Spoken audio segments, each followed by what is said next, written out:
Olá pessoal, meu nome é Gustavo Rabelo Botrel Miranda, professor do Instituto Federal do Sul de Minas, do campus Muzambinho, e vou falar aqui para vocês a primeira aula da disciplina de manejo de plantas invasoras na cultura do café, do curso de Tecnologia em Cafeicultura.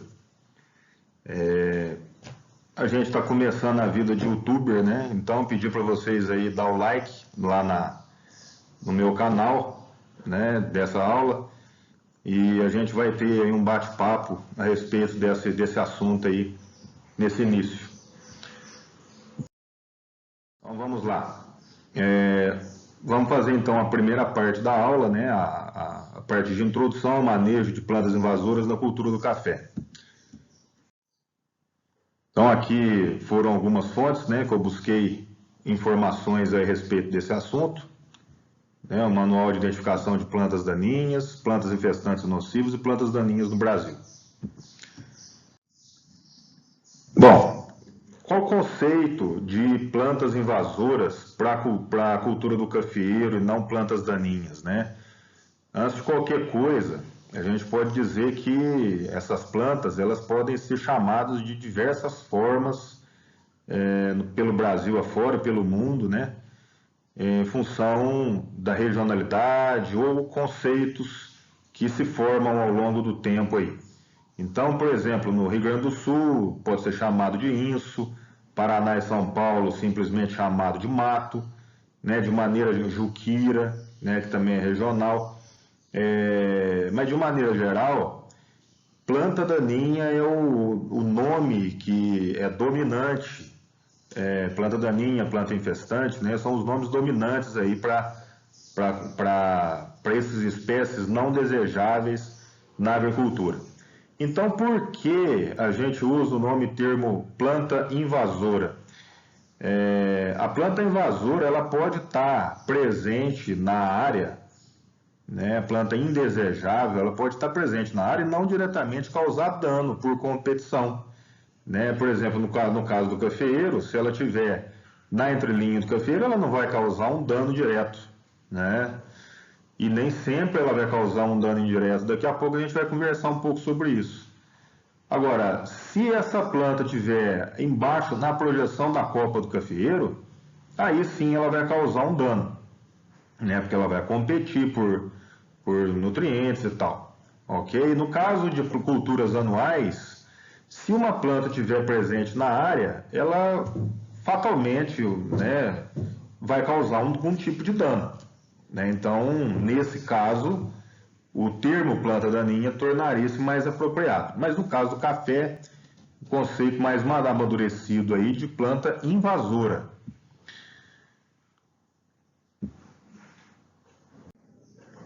Muito bem.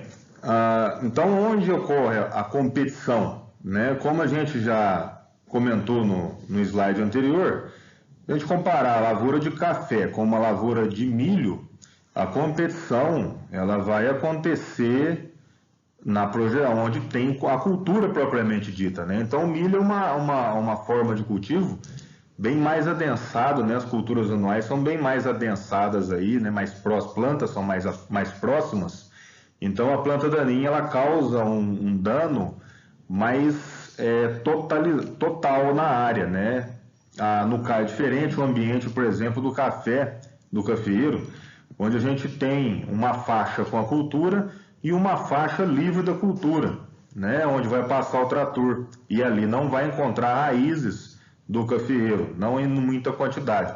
Então, nessa entrelinha do cafeeiro, o dano ele é muito menor do que na projeção da copa. Obviamente, dentro de alguns limites, né? Não vai deixar, por exemplo, uma planta daninha subir na lavoura de café, né? Deixar ele descontrolado, não precisa deixar ele sem controlar, ele vai subir na lavoura de café e provavelmente, certamente, vai causar algum dano bem maior. Né? Não é livre de controle, é dentro dos seus padrões, dentro da sua limitação aí, que exige a cultura. Então, o que uma planta ela compete pelo questão de competição aí no cafeeiro, né, e outras plantas, né? Vai competir por água, no solo, né, a luz, né, os nutrientes presentes no solo e pelo espaço, né? Planta quanto mais próxima, mais competitiva ela vai se tornar.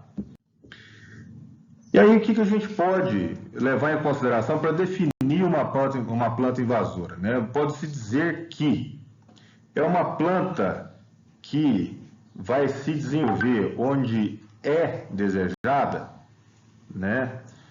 Então, nem sempre ela vai se desenvolver onde não é desejada, né? Por exemplo, no caso do cafeeiro, ela pode se desenvolver na entrelinha, né, que não vai causar um dano, e ela pode até ser desejada ali, né, em algumas atividades específicas, né, como por exemplo na época de plantio, num terreno inclinado, a planta daninha ela é desejada no meio das linhas do cafeeiro para prevenir erosão, formação de buracos, né, da enxurrada.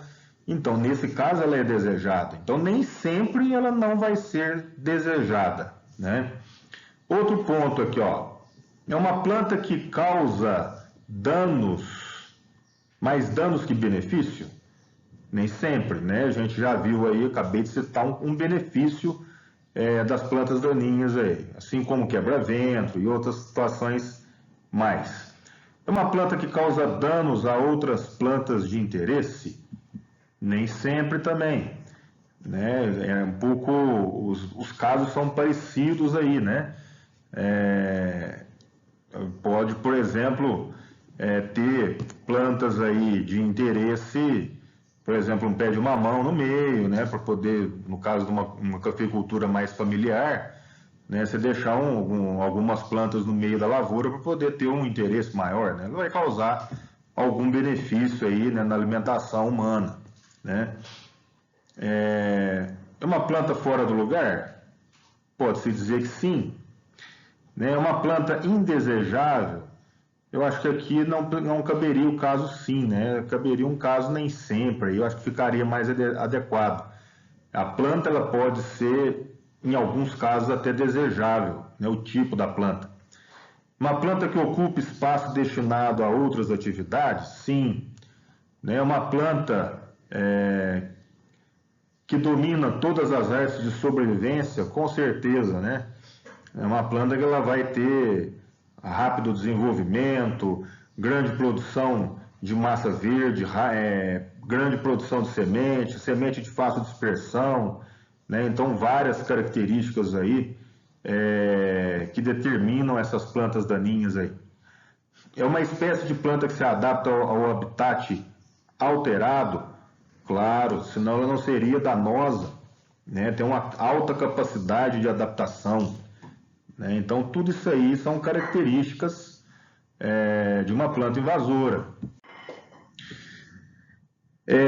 Quais seriam, então, os efeitos benéficos de uma planta invasora? Ela pode favorecer o microclima, né? Por exemplo, aqui, favorece aqui o microclima, ó, né? Aqui, como o quebra-vento, aqui ela está favorecendo um microclima aqui com cobertura morta, tá vendo, ó?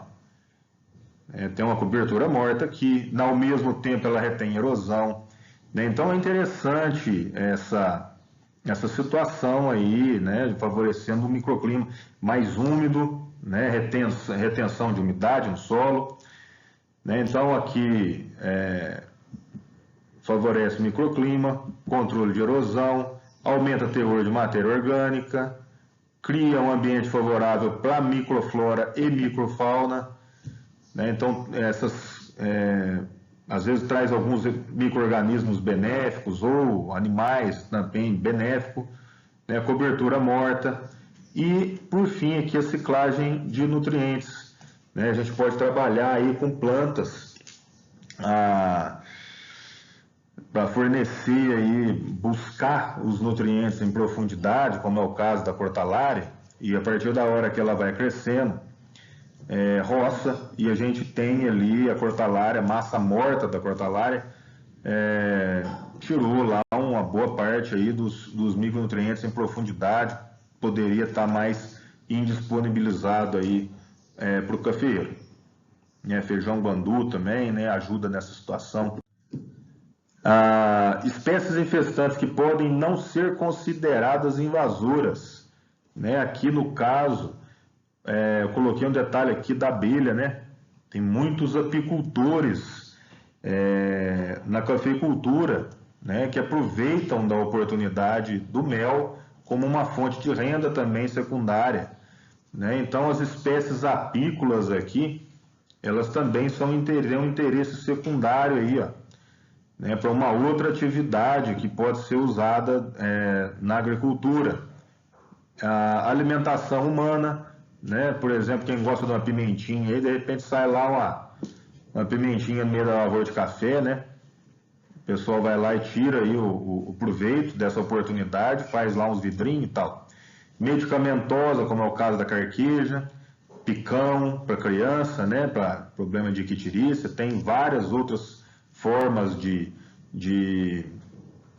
uso de plantas medicinais aí, né, da planta daninha, quebra-pedra, né, e as plantas companheiras, né, também são outras situações aí que podem ser usados aí para uso da planta, né, o uso secundário das plantas aí. Então, as características mais comuns às plantas invasoras, quais são? O lote de semente, por exemplo, pode ter dormência, né, uma dormência longa. A espécie invasora, ela não é vantagem que a planta venha né, formar toda a população imediatamente, né, na hora que cai essa semente no solo. É importante que ela tenha uma variação aí da germinação, né? Então as sementes elas devem ter dormência, né? Isso está ligado também à germinação delas, né? Essa semente, essa espécie, ela tem dormência, então a germinação ela vai acontecer de maneira assincrônica, né? Ela vai, um pouco germina hoje, um pouco germina amanhã, um pouco germina daqui a um mês, um pouco germina dali 2 meses e por aí vai, né? Isso por quê? Porque a partir da hora que o homem ou que alguma interferência de algum outro animal entra na área, né, e dissemina aquela espécie, não corre o risco da extinção dessa espécie, né? É uma estratégia importante de sobrevivência, né? O desenvolvimento rápido para conseguir tomar a área, né, o local da área, a reprodução clonal com algumas espécies de plantas daninhas, não necessariamente com a semente, mas por partes vegetais, como é o caso de uma trapoeraba ou de uma grama seda.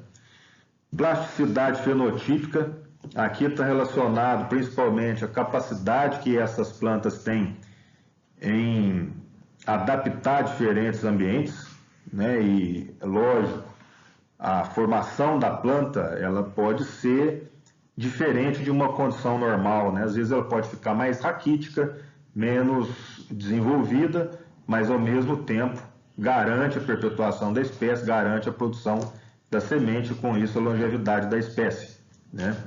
Alta capacidade reprodutiva, seja de qualquer forma, né? Por sementes ou propagação vegetativa, plantas autógamas, né? Que garante também a autofecundação, né? Se tiver uma planta, ela garante produção de sementes. Sementes pequenas e de fácil dispersão, né? O caso aí de sementes pequenas, por exemplo, é o caso do caruru, que chega a ter lá 118 mil sementes por planta. E a facilidade de dispersão, como é o caso da voadeira, da falsa serralha, né? Que pelo vento leva uma infinidade de sementes a quilômetros de distância por causa da questão das plumas, né? da semente. Formação de raças fisiológicas, né? Isso explica por que algumas espécies se tornam resistentes, por exemplo, ao glifosato, e de repente aquilo começa a tomar conta, e passa, por exemplo, no caso do capim margoso, ter tanta dificuldade de controle, né? Provavelmente, além da resistência, né, que a planta passa a se desenvolver, provavelmente isso pode estar ligado a uma formação de uma raça fisiológica um pouco diferente, né? E a poliploidia, que significa que as plantas têm vários cromossomos que definem, por exemplo, uma determinada característica, né? Então é o caso da poliploidia. Quanto aos prejuízos, né, causados aí, a gente tem vários deles, né, diversas formas, e a redução, por exemplo, da produção, né, da cultura, seja por competição, como é o caso que a gente normalmente entende, até o caso da alelopatia, que seria a liberação de produtos aí, de substâncias secundárias à planta, que permanece no solo e pode inibir o desenvolvimento da cultura, né? Isso pode acontecer com qualquer tipo de planta, né? Mesmo uma planta que antes tinha interesse econômico e agora, por exemplo, no caso do milho, né, no café, ele pode liberar alguma substância e essa substância, depois de eliminada a lavoura do milho, plantando o café, tem um caso lá, né, de liberação de alcaloides do milho que inibe o desenvolvimento cafeeiro, né? Então está ligado à alelopatia. Menor eficiência do uso da terra, né, também é um dos prejuízos, né? Custo da terra pode ficar mais elevado, né, como é o caso, sai um pouco do cafeeiro aí, como é o caso, por exemplo, aí da tiririca em cana, né, que são plantas aí que não são desejáveis a cana-de-açúcar, né, arroz vermelho, no caso do arroz, né, cipó, no caso do café, né, então isso acaba sendo indesejável aí, pode levar a desvalorizar o custo da terra, né. O custo de produção, né, mais elevado também, né, por causa do controle, né, da planta daninha, planta invasora. O custo de colheita elevado, né, como o caso dos cipós, né, a cultura também pode ser danificada pela competição aí, ou por causa de alguma predominância dessas plantas invasoras aí. Custo mais elevado de proteção contra insetos e doenças, visto que as pragas e as doenças podem usar de abrigo essas plantas invasoras, e a migração da praga para a cultura após o final do ciclo da planta daninha, né? Então ela serve de abrigo e depois ela migra para a cultura, né? Terminou o ciclo da planta daninha, da planta invasora, ela migra para a cultura.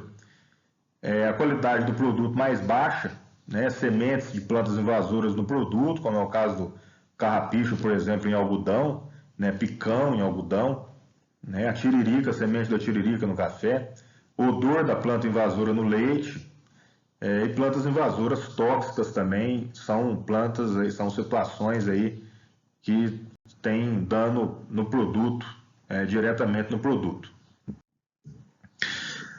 Manejo da água, né? No caso da manejo da irrigação, né? Essas sementes aí, essas raízes das sementes, elas podem, como elas vão procurar água, pode entrar raiz na tubulação do gotejo, por exemplo, e entupir vários gotejos da irrigação. Então, é uma situação complexa nesse caso, né? E no caso de irritação de pele, planta tóxica, alergia, no caso da saúde do homem, né? Atrapalha a atividade do operador e, com isso, os prejuízos causados aí na cultura, né? Porque diminui o trabalho da mão de obra. E aí uma situação curiosa, aqui é um dado aí de 2014 do IBAMA, mas isso aqui não muda, viu, gente? Esse gráfico aqui ele vai variar pouco em questão dessas porcentagens aqui que eu quero mostrar para vocês, ó. O herbicida, ele varia em torno do ano, ele varia em torno de 50% a 60% do uso dos agrotóxicos na agricultura no Brasil, né? Varia de 50% a 60%, e os inseticidas e os fungicidas tendem a ser parecidos esses valores aqui, ó, representam aí de 10 a 15%, dependendo do ano, do uso dos agrotóxicos no Brasil. E o café representa aí em torno de 3 a 5% desses usos dos agrotóxicos no Brasil. Então, a gente passa a entender a importância nesse gráfico aqui, nesse slide, a gente passa a entender a importância que as plantas invasoras têm na agricultura do Brasil, né? E principalmente na situação, o que o café representa nesses insumos agrícolas aí para a atividade brasileira, né? Então, o herbicida, o café representa 3%, mas, obviamente, a proporção aqui, ó, de 50% a 60% do herbicida também é real para o caso do cafeeiro, ok? Bom, falando um pouco agora de classificação das plantas invasoras, então a gente vai ter aí 3 tipos de classificações, né? Classificação quanto ao ciclo é a primeira delas, né? A gente vai classificar aí de 3 formas, né? As anuais, as bianuais e as perenes.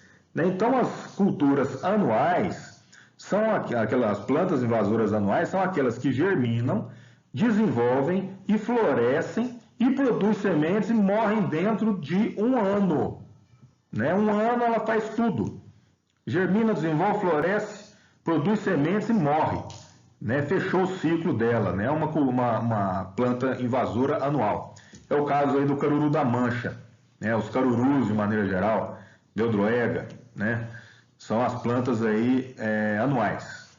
As bianuais são plantas que o ciclo passa a ser completo em 2 anos. O primeiro vegeta e o segundo reproduz, que é o caso do rubim, né, marroio, que muita gente conhece aí, ó. Essa planta aí é uma planta exemplo para bianual. Aqui, no caso, o terceiro grupo, que são as perenes ou vivazes, e aí a gente pode dividir essas perenes em simples, como é o caso da reprodução por semente, que é a guanchuma e a cuscuta, e as perenes complexas, que usam aí órgãos subterrâneos superficiais para desenvolverem. E aí a gente vai ter, né, o caso aqui, a guanchuma, né, que é o caso aí da perene simples, aqui a cuscuta, né, cipó chumbo.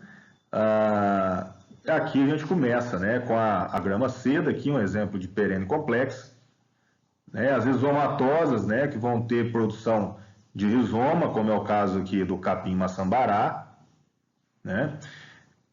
Quando produz estolão, capim angola, né, que está aqui. As perenes tuberosas, que é o caso da tiririca, né, que formam aquelas batatinhas, aqueles tubérculos, e o açapeixe, que são perenes lenhosas. Né, o fedegoso também são perenes lenhosas. Né, a gente tem aí, então, essa classificação do ciclo das plantas invasoras.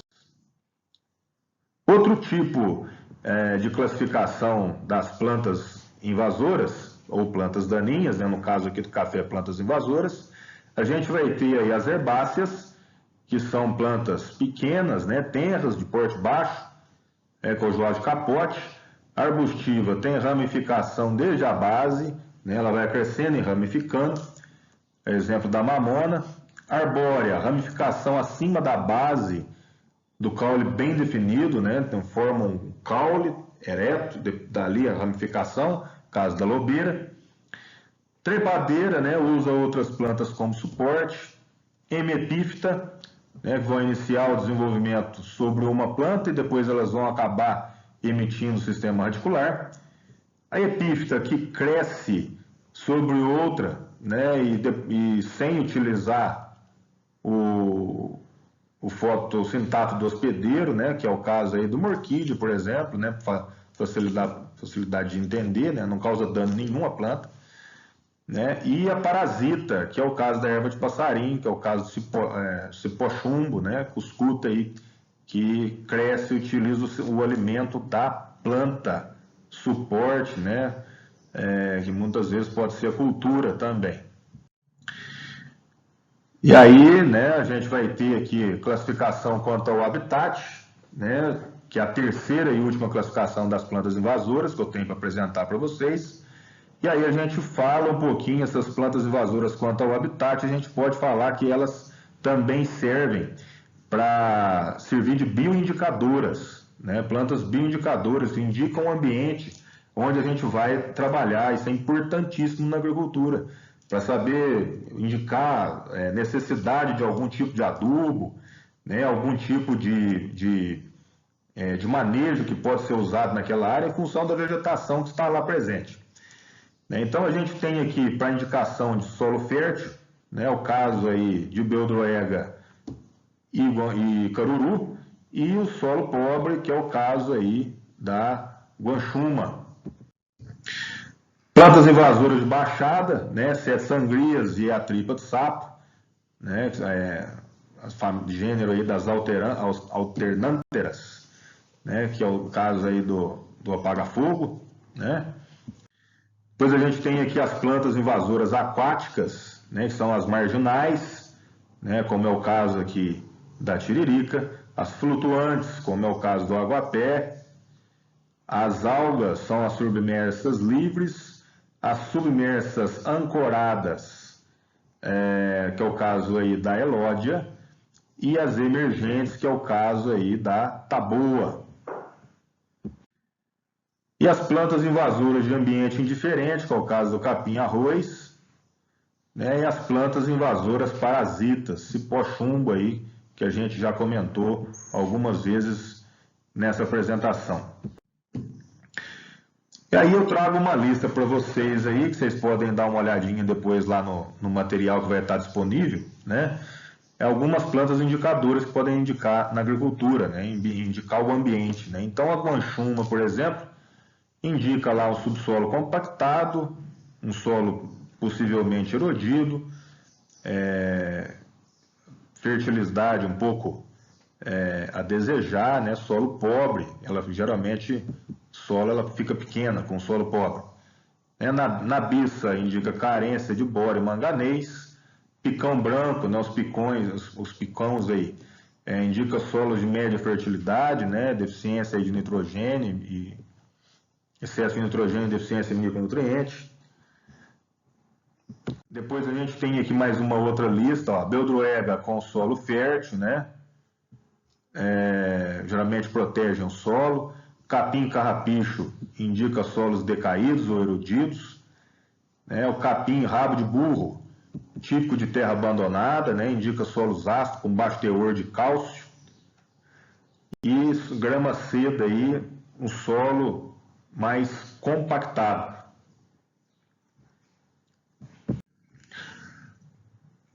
E aí a gente pode falar um pouquinho também dos prejuízos diretos, né? Falando um pouquinho agora dos prejuízos das plantas invasoras, né? Deixando um pouco aí para trás as classificações, falar um pouco aí, confirmação aí dos prejuízos diretos e indiretos. Então, para reduzir a qualidade do produto comercial, capim carrapicho, né? Centros equinatos, picão branco, no caso do algodão. Responsável por não certificação de sementes, né, que é o caso da tiririca em café, isso é importante para a gente. Arroz vermelho, né, oriza sativa aí no caso da produção de arroz branco. Plantas que podem intoxicar animais, presente em pastagem, né, cafezinho, cial de sala, cavalinha, flor das almas, samambaia, algodoeiro bravo, chibata, né, são alguns exemplos aí. E algumas plantas parasitas, né, que é a estriga, no caso do milho, né, essa planta até onde eu sei não temos no Brasil, e a erva de passarinho, né, que é uma planta comum de se encontrar aí. Hospedeiros, já os prejuízos indiretos aqui, a gente tem os hospedeiros alternativos de praga e doença, né, como nematóide e vírus, né, várias plantas aí. Impeditivo de práticas culturais, né, que é o caso dos cipós, né, os sencos equinatos aí também, né, atrapalha bastante, né, no manejo, tráfico de homens, né, e arranha-gato também, né, por causa devido aos espinhos aí. Plantas tóxicas, no caso a ortiga e a mucuna, dificulta o manejo da água, né, acontece muito aí do aguapé nas usinas hidrelétricas, né, atrapalha aí irrigação, pesca também, né, um bocado de morte de peixe, e redução do valor da terra, como é o caso aí da tiririca e da losna brava. E ficamos por aqui, encerramos essa aula, né? E lembrando vocês, eu agradeço a atenção de todos, né? Espero que essa aula seja útil, vai ficar disponível na internet. E contatos aí pelo Instagram e Facebook. Não deixem de dar o like lá pra gente, né? E bom, espero que façam bom proveito do conteúdo, que sejam válidos para todos. Um abraço.